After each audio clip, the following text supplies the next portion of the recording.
And it is the Saturday Coffee Klatch with Heather Lofthouse and yours truly, Robert Reich. Heather, we're getting close to Christmas, and we are in Hanukkah, or we may actually still be in Hanukkah and Christmas.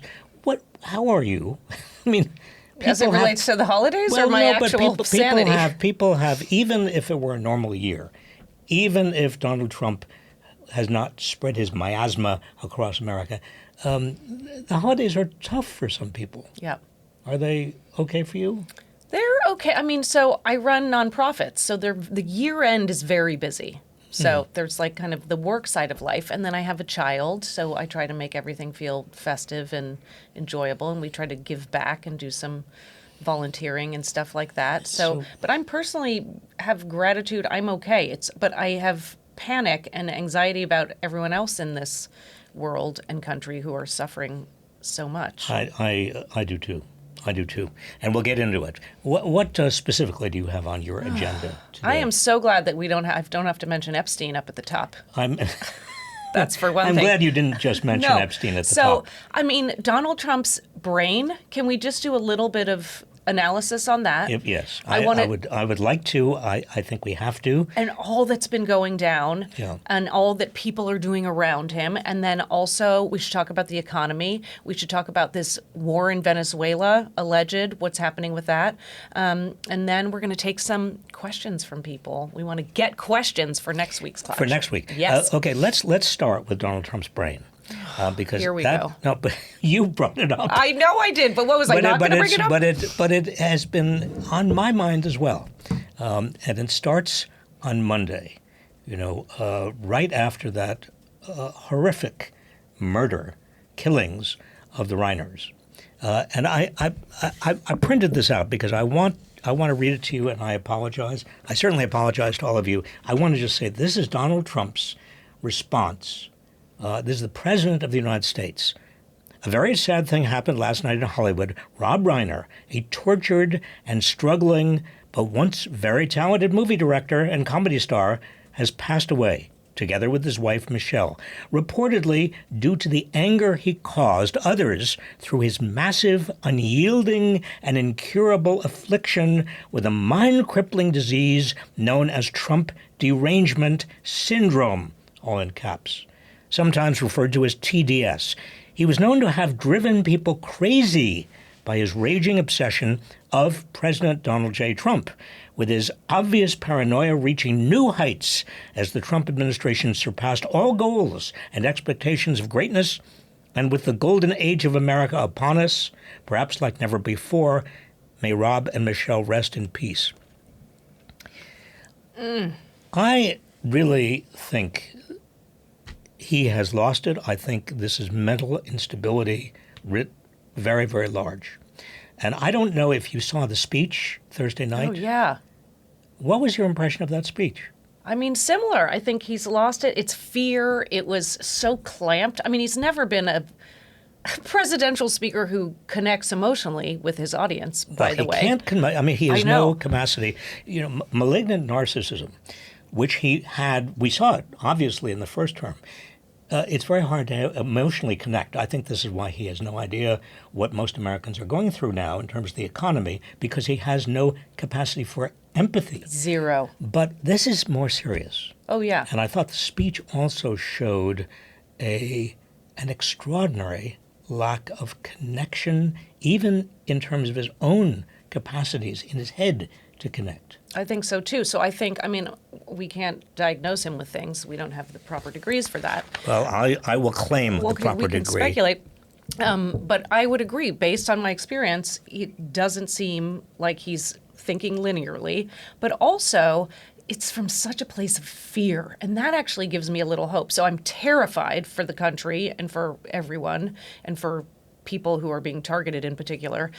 But just lie after lie. Lie after lie after lie. Yes, and grandiose, and this kind of delusion of omnipotence. Yep. Which is it's in everything. The speech, I jotted down. Are you going to read that too? No. God, this clutch. No, but I jotted down some lies. He's just reading Donald J. Trump. No, but every sentence was a lie. in that speech. It was 20 But minutes. some sentences had even more than one lie in them. Yes, but even the thes and the a's and the ands Full of it. were lies. Liars. I mean, it's amazing. Those were lying But he says 18 articles. trillion investments were in the United States since he's been president. That is completely bonkers. Don't know. I mean, he just made that Yeah. up. He said that the United States was, by $25 billion, the elected.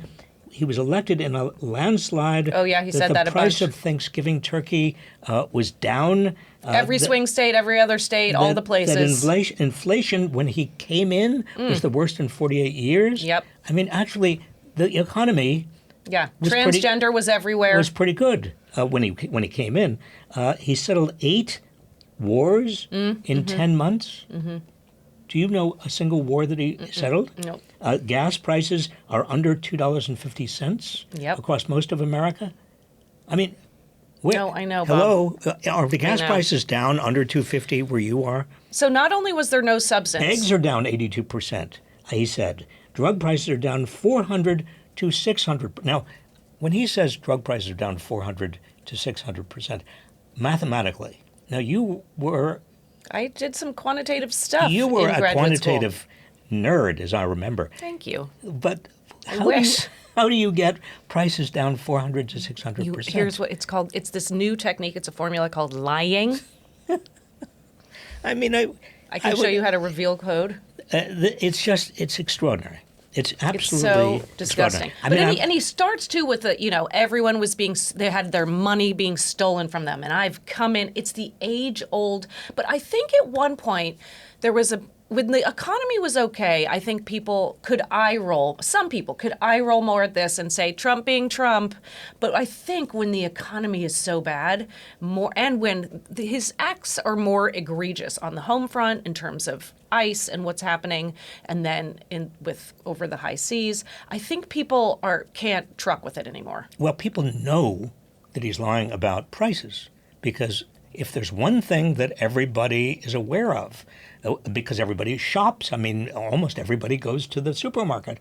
Groceries. Grocery prices are out of sight. Energy prices are going up. Yep. You pay the bills. People actually know what is the truth. But even the way he was giving it, it was so tense and it was so close, with those, what's the word, plosive consonants? And the P's kept popping in the mic. Popping peas. And then he got off the lectern stage, whatever it was, and apparently he said Susie Wiles is the one that told him to do this. I mean, it just felt like I am reading from a teleprompter and I'm in a bad mood. But I didn't know if he was mad at America or something that had just happened in the other room, because he has no self-containment. There's no, I'm an adult and I'm going to give a speech to America for a reason. I'm going on. By the way, did anyone watch it? Do we have the Nielsen numbers yet? I don't know. I mean, I can't imagine I can imagine some people began watching it, but after a minute or 2 minutes. But what was the point of it?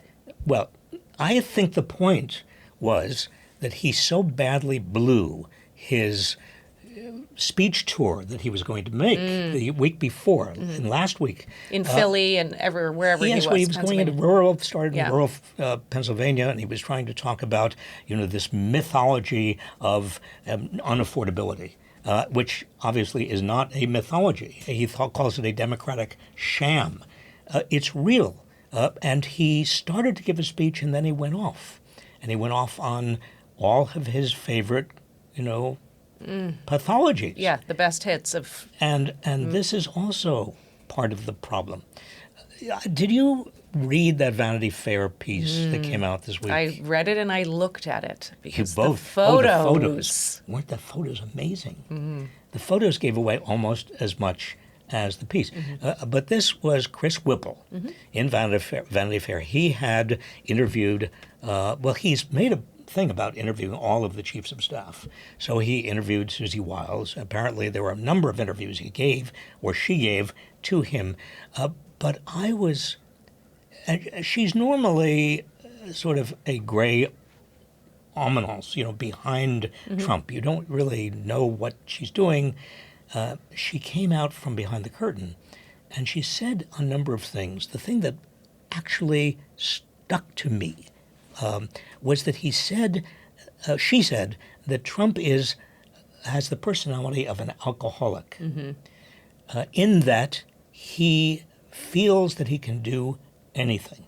Anything. And she emphasizes this again and again. He can do anything. To anyone, anywhere. I mean, it was really a powerful statement. This delusion, Heather, of omnipotence worries me sick. I mean, because it's always been there, but you think it's getting exacerbated I think it's getting much, much worse. Because the people around him encourage it, because his mental stability seems... I think he's mentally unstable. I think he's becoming more and more mentally unstable. You know, I worked for 3 presidents. I know how bad the job is. 1 Republican, 2 Democrats. I saw them age in the job. But I think that Trump has gone over the edge.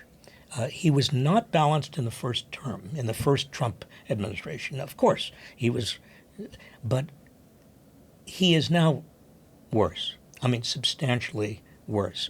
And the Rob Reiner response, for example, what he's doing with the warmongering over Venezuela. I know. I mean, I had hoped that the speech was going to be connected to Venezuela and explain why we are... Well, I think he wanted us to... that would be an excuse for a president to go on primetime and have a speech. Right. Not like, I'm grumpy and I'm going to repeat a bunch of lies and I have no thesis. By the way, just parenthetically, do you know why the networks did not give the Democrats an opportunity to respond? Because that speech was just a boastful, I'm doing everything wonderfully, my administration is far better than Biden's, lie. I'm sure the networks are getting ready to put that on right just any minute now. Do you think it could be corporate power and corruption and... It could be intimidation. I mean, it could be that they just don't want to risk it because he is out of control. And he's already intimidated. And look what's happening with CBS and Paramount, and his suit against ABC and NBC, and all of the things he's doing. I think the network executives are absolutely reluctant to give the Democrats equal time to call this speech what it was. It was a kind of a early midterm campaign speech. Right. If his team were together and disciplined and digitally strategic.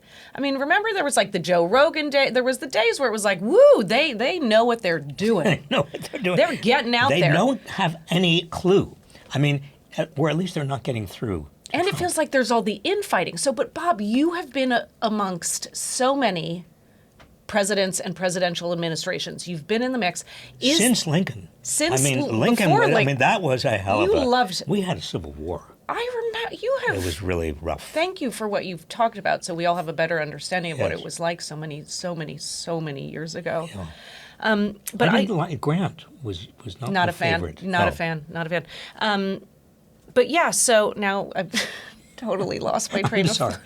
No, you were going to say I've been around. Oh, right. I have is this the break? So you watch this speech, and it's like, so first of all, remember Ceausescu and Romania and this tyrant who ran the country for years, and then he spoke on the balcony. I feel like we learned this in whatever class, and that was kind of the beginning of the end. Is this the beginning of a collapse? What does it look like in an administration when it's starting to crumble? It feels like this. It's insular. He's angry. Susie Wiles told me to do it. It's like the inside is coming out. We don't want to...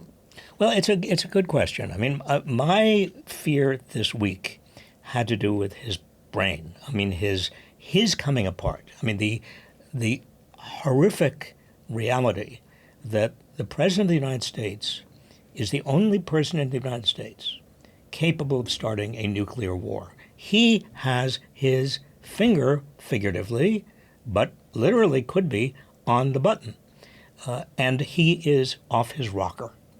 Now, I hate to say this, and I think it may be age-related. I'm his age. He's 10 days older than me. It's not always easy to remember names. It's not always easy. But I think he actually is suffering from some serious dementia, some serious instability. And it's worse now than ever before.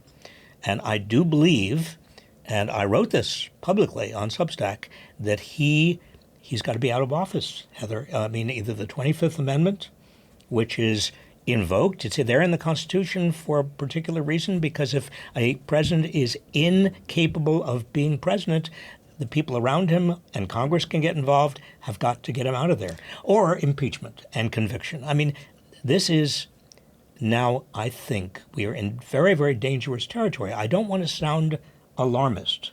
Do I sound alarmist? No, you sound very concerned. I am very concerned. But so we just dealt with this with Biden.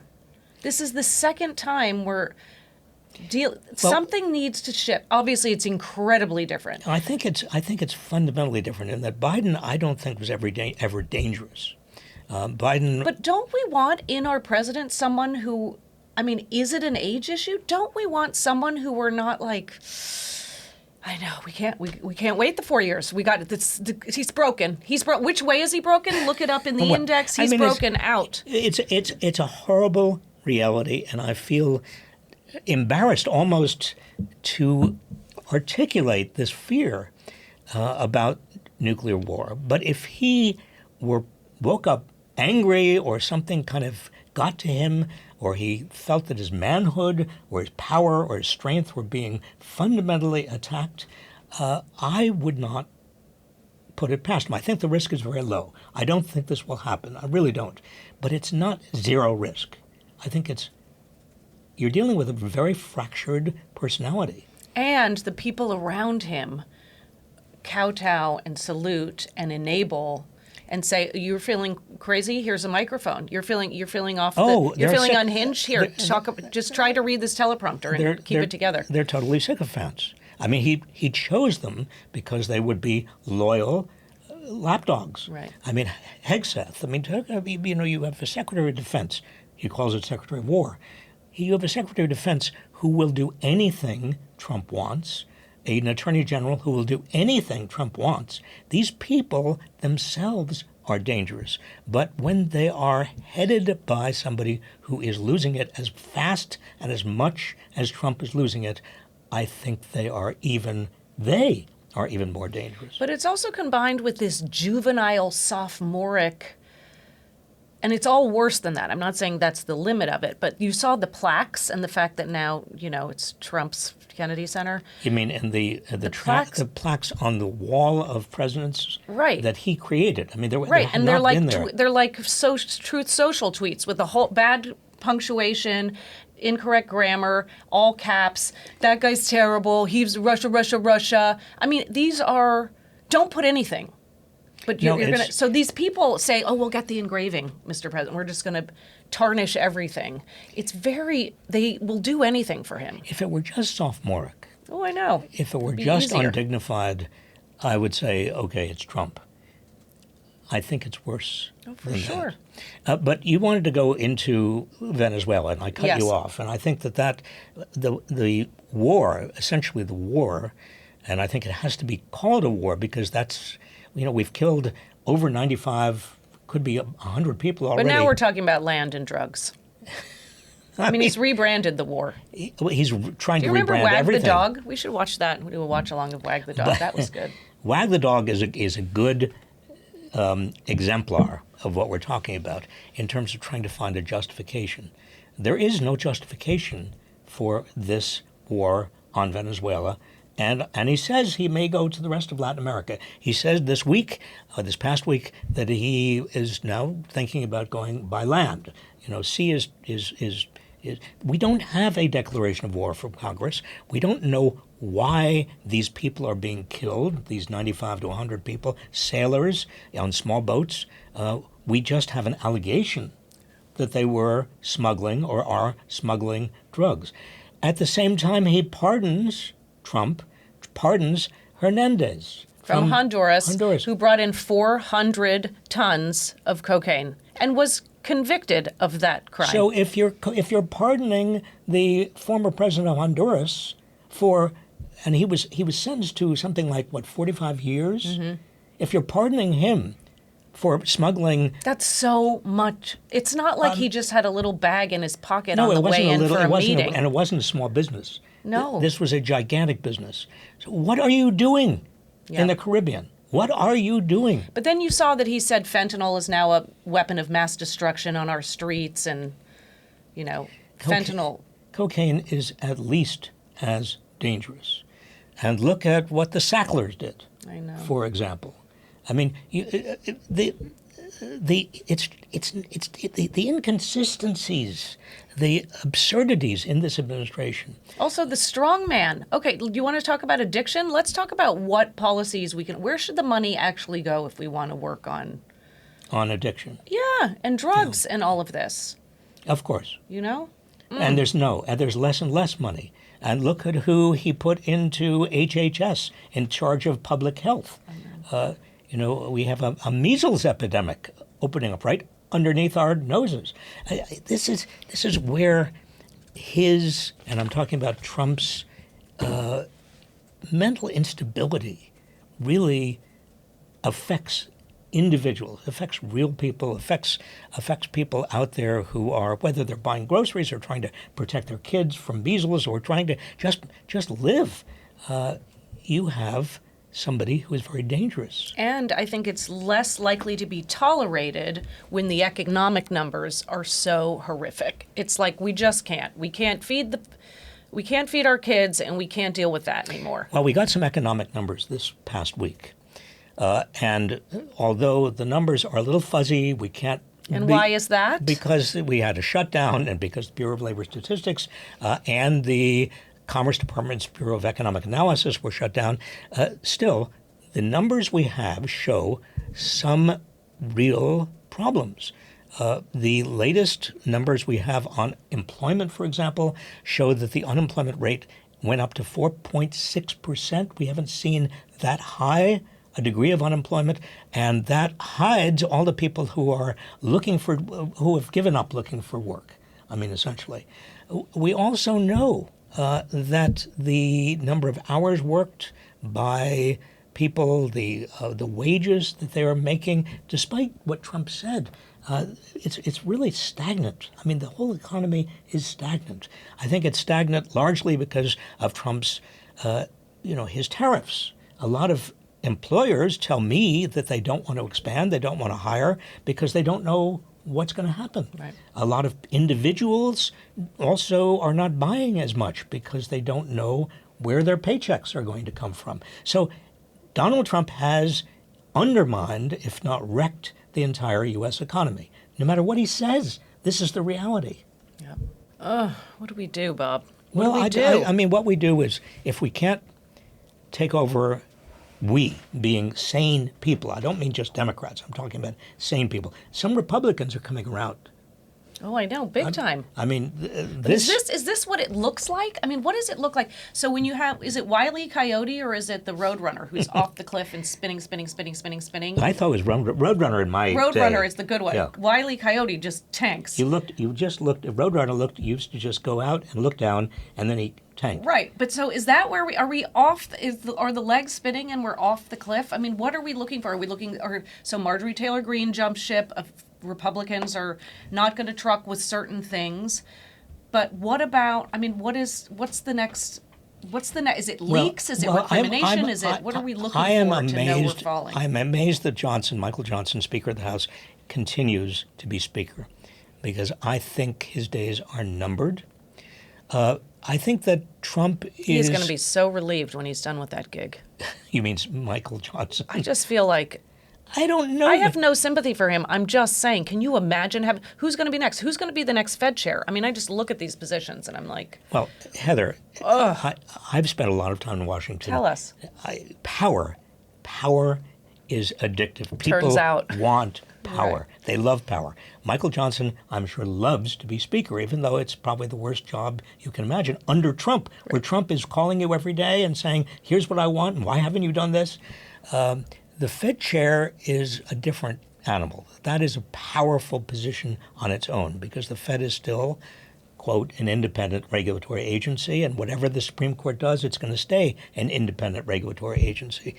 But I think that there is a feeling among Republicans. Now, I am the last person to be able to test the temperature of the Republican Party in Congress. But you look at what they're doing, what they're saying, and how many are in open revolt against Trump. And you get the sense that there's a feeling that this can't go on. Trump cannot continue to usurp all of the powers of Congress. They're getting nervous. They're nervous about Venezuela. They're nervous about what he's doing generally, including, and I was particularly interested this past week in all of the maneuverings over Jeffrey Epstein and the Jeffrey Epstein files. I think that starting Friday, the files were supposed to be open. Now, Congress left, right, conveniently. But And more photos are coming out slowly. But the files are supposed to be legally, the Trump administration has a legal responsibility under that law that was passed by, almost unanimously, bipartisan, huge numbers, to get everything out on Epstein. Is it going to? More will be revealed. Well, unless it's not. I think that Trump is going to try to change the subject again and again and again. The other thing, too, though, I mean, yes, it's not, but we have to be clear. So I don't think there's been some moral awakening by all these Republicans who think, you know what, he's not a great guy after all, now that I think about it. I mean, the midterms are coming. The polling is obscene. Who wants to be attached? I mean, they're already, right? Republicans are in power all over the place. So we're already set up for midterms that's not in their favor. And now his polls, I mean, over and over again, the lowest on the economy, on healthcare, on all of it. So we can't just, I mean, they're not just all of a sudden waking up and being wonderful people. Well, I think they're waking up and they're saying, I may not be able to stay in power because this fellow doesn't have the power to keep me in power. In other words, there's a kind of emperor's new clothes phenomenon. He, for the first 10 months of his administration, was threatening Republicans with being primaried if they don't if they didn't go along with him, and he was saying, in effect, I can keep you in power if I endorse you. But if both of those, the threat and also the possibility of an endorsement, mean less and less because his polls are tanking, not just among Democrats, but among independents and many Republicans, then a lot of the congressional Republicans say, why should I be bound by his threats and his offers of help? They mean less and less. I'd love to see some private signal chats on people saying, oh, this speech, this is not good. We knew it wasn't good. I mean, there are these internal machinations there are. And I pick up a little bit from all my years of Congress watching and Congress being in the hallways. Literally, I used to prowl the hallways of Congress. Prowling is a little aggressive. Wandered. When we got the minimum wage, them to get from place to place. When we got the minimum wage increase, Republican Congress, Republicans had both the House and the Senate. In 1996, I roamed the halls of Congress, and every single member of Congress, there's another term, buttonhole. I buttonholed, which means I grabbed their lapel, their buttonhole, and said, well, how are we going to vote? What was the amount it went from and to? Oh, it didn't. It was very small. It was it had been, I think, $5.15. I don't remember. It was still way below. There has not been a minimum wage increase, Heather, since 2009. I know. I mean, talk about affordability. Do you miss Newt Gingrich? No. Thank you for asking. Yeah. But can we talk, speaking of Republicans and Dems, and that you got stuff done across the aisle. And it was bipartisan. Those were good days. Also the Epstein files are now, this act is a bipartisan act. We're seeing a little bit of it. But so the GOP, so the Dems are having some winning, right? Some winning is happening in some local races around the Affordable Care Act vote. Big wins. Big wins. In fact, this past week, there were extraordinary wins. Democrats overperformed in special elections, this time in a Kentucky state Senate race by 42 points. Now, overperformed means relative to what Trump did in 2024 when Trump took this area, this particular district. By something like whatever, 10, by 20. A substantial, right. They leapfrogged Trump. And if you look at all the special elections both the congressional special elections, the gubernatorial, the mayoral elections, and the special elections for Congress, what you see is the Democrats are almost, and I don't want to curse this by predicting anything, but I do think Democrats are, the wind is at the Democrats' backs. And that's another reason these Republicans are jumping ship. They really see the future. I mean, they see that Donald Trump and the Republican Party, as it now is, what it's doing, people are fearful if they're Republicans, if they're elected Republicans. Look at health care. Starting January 1st, the typical premium for the Affordable Care Act, and a lot of people, we're talking about tens of millions of people, is going to be going up by, it's going to be going up by a third, or it's doubling. Now, this is the typical. This is somebody whose family is earning $65,000 to $70,000. They can't afford that. I know. There have been so many tragic but really well put together clips of families on their computers and saying, these are the numbers. How am I going to afford 4X? I mean, this is 4 times what I was paying. But Heather, put that together with food prices, with housing prices, with rents going up. I mean, people are really struggling. And it's the economy, stupid, as James Carville once said, memorably. Mm-hmm. I mean, it is the economy. Where were you there when he said that? Was it on a TV show? I can't remember. It was in 1990. I believe it was at the end of 92. It was after Clinton was just elected. Right. And I think somebody asked him, how did that happen? I gotta find, and he said, that clip. It's the economy, right, comma, stupid. If he had said the economy's stupid, I mean, punctuation marks. Oh, it matters. Matters. Eats, shoots, and leaves. Did Exactly. you ever read that book? Okay, is there anything else, any court wins? You love to talk about the courts. Well, the federal courts, put the Supreme Court aside. Because No, the Supreme Court wasn't talking about that. No, the federal courts, the district courts and the courts of appeals have continued to keep Trump in check. And these are very courageous jurists because they're getting death threats.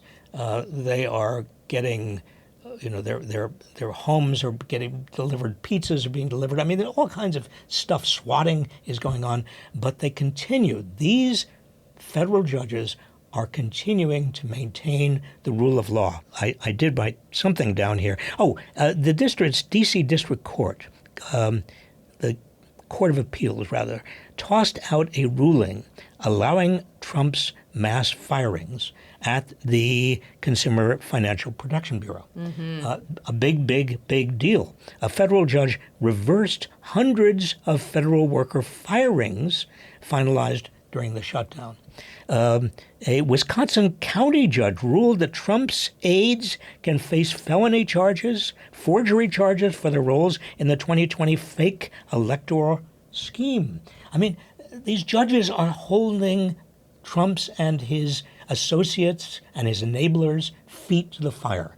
And I think we should toast, let me just say, judges out there, we don't necessarily presume to speak for the American people, but thank you. Thank you. Hear, hear.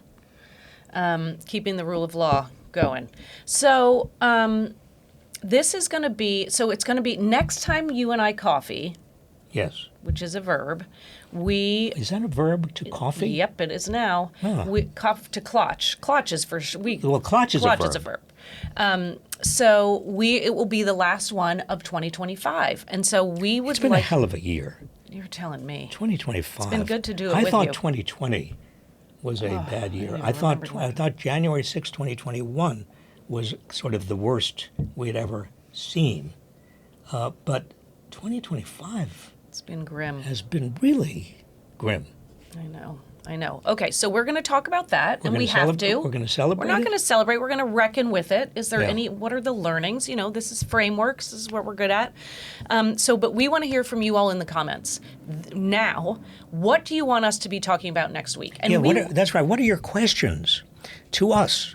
I mean, they can be personal questions. Well... Yes, they can be. Apparently, they can be personal questions. This is an opportunity for us. You're part of our conversation. You know that. Yes, this is a discussion. Okay, This is not a news program. This is just a Klatch. no, Right? we don't the news. No, this I mean, we use the news, but we This talk. is a thought. This is a thought. When we get together, Process. it solves. This is exactly cash, what we do. Cash. Yeah. But so really, truly, so what are there things about 2025 you're thinking about? Are there things about 2026? Did you like to see the last class watch along that we did and you want us to do that again? Did you see a particular video Inequality Media Civic Action put out? Did you read a particular Substack of Bob's that you thought that was good? We want to hear, what are you thinking? What are your questions? We'd love to answer them and be in conversation with you. So put stuff in the comments, and then next week when we meet, we will read some of those, ponder those. Next Saturday. And in the meantime, we hope you have a lovely Christmas and a great Hanukkah. It is very, very difficult. In fact, let me thank you, Heather, for everything. And also thank Michael Lahanis Calderon, who's behind the camera, for all, Michael, your work. And let me also thank all of you. Because, as we said, it's been a hard year. It's been harder than many of us expected it would be. I knew it was going to be difficult because all the guardrails, and there weren't that many during Trump 1, his first term of office, had been removed.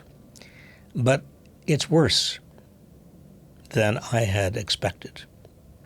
And I think the cruelty of this administration in terms of getting rid of USAID, in terms of all of the people in our communities who are law-abiding and productive and have been in our communities for years, who are now afraid even to go outside, some of them afraid to take their kids to school, afraid to go to get medical help because of ICE. The cruelty inflicted on so many people, both in the United States and around the world, in our name, in the name of the United States, is something that is absolutely heartbreaking. And I understand how you must feel, because I feel heartbroken. But having said that, I want to make sure you understand that I know that you know that I know that you know that the only possible way out, the only possible choice for all of us is to stay active, to resist, to fight this authoritarianism, this cruelty, this rejection of the ideals of this country. We have not always lived up to the ideals by any stretch of the imagination. In fact, it's important to know how we have not and why we and where we have not lived up to those ideals. But it's important to keep those ideals very much in mind because they are still there. They still animate us. They still are what we must fight for in 2025, in 2026, in years to come. So again, thank you. Heather, we'll see you next Saturday.